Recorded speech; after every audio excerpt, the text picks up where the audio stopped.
Rahilas tulil firdausi ala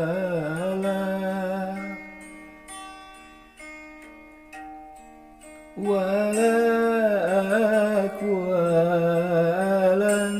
nari jahimi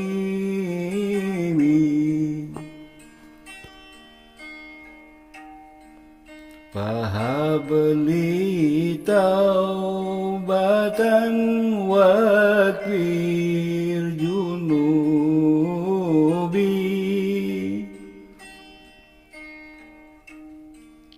fa innaka ghafiru zambi azim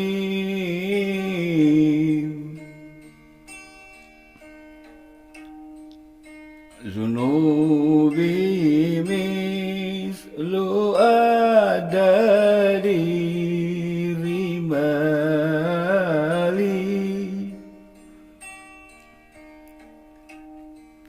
fahabli taubatan ya zal jalali.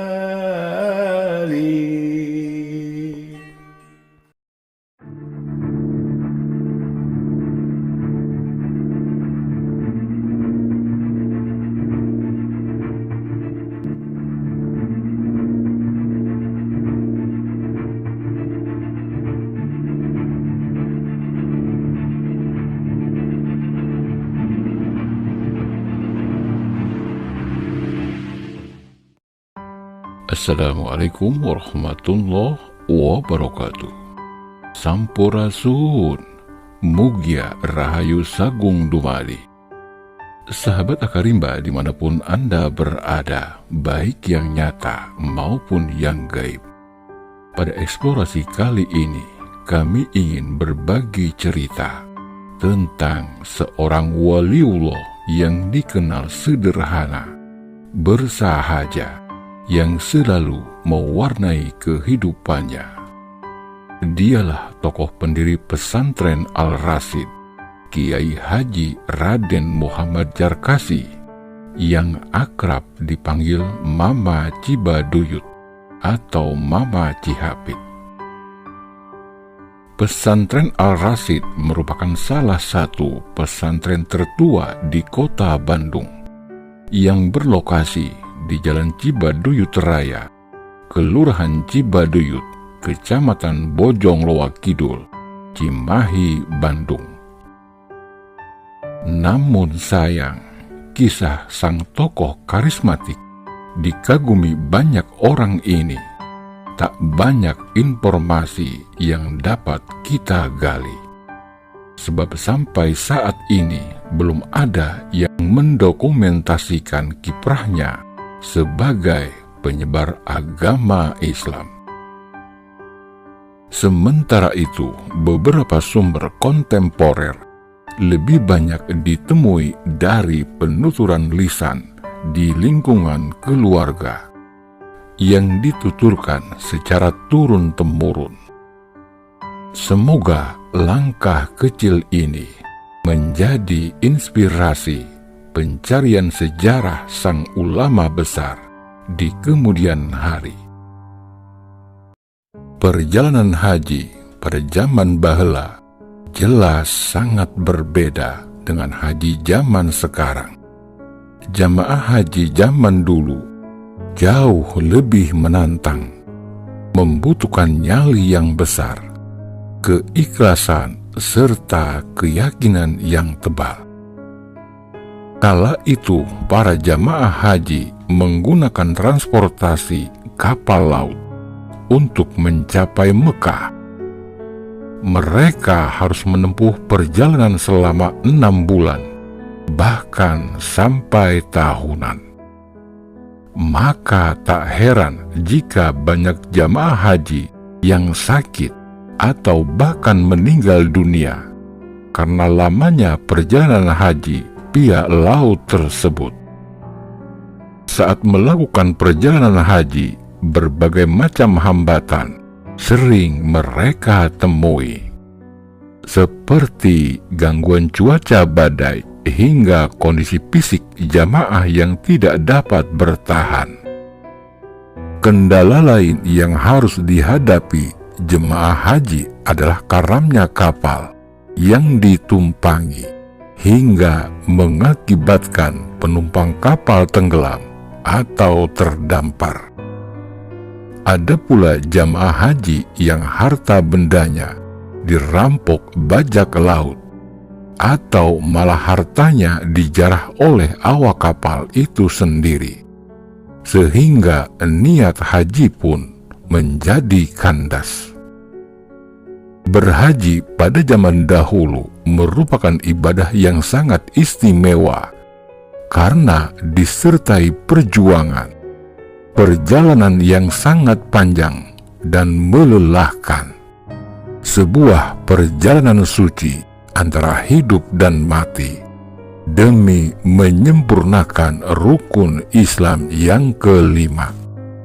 Maka sangat wajar jika kualitas haji zaman dahulu sangat jauh berbeda dengan haji zaman sekarang. Dikisahkan kala itu Kiai Haji Muhammad Jarkasi atau biasa dipanggil dengan Mama Cibaduyut selesai menjalani ibadah hajinya. Kepulangannya tentunya sangat dinanti-nantikan dan siap disambut antusias oleh para santrinya yang sudah sekian lama ditinggalkan. Mendengar kabar sang kiai akan tiba di Indonesia, para santri berkumpul di dermaga menanti kedatangan jamaah haji yang membawa kiai mereka. Setelah beberapa lama menunggu, terlihatlah satu kapal menepi di dermaga. Para jamaah haji dan penumpang lainnya satu persatu turun dari kapal. Para santri pun mengamati, namun sang kiai yang dicarinya belum juga nampak dari kapal. Mama Cibaduyut sudah mengetahui di dekat dermaga sedang ada pembangunan masjid karena kapal yang ditumpanginya itu memuat barang-barang untuk keperluan pembangunan masjid. Tanpa ada perintah, jubah dan sorbannya diselempangkan. Lalu dengan semangat Mama Cibaduyut turun dari kapal dengan membawa barang-barang tersebut. Para santri yang sedari tadi menunggu terkejut ketika melihat kiainya sedang mengangkut barang-barang. Akhirnya mereka pun berduyun-duyun turut serta ikut membantu menurunkan barang-barang hingga selesai. Begitulah sosok sang kiai besar, tanpa banyak bicara langsung bertindak.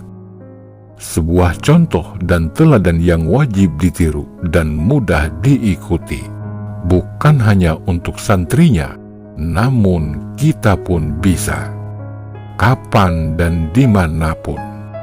Satu hal yang perlu kita ingat, perbuatan lebih ampuh, lebih mulia dari ucapan.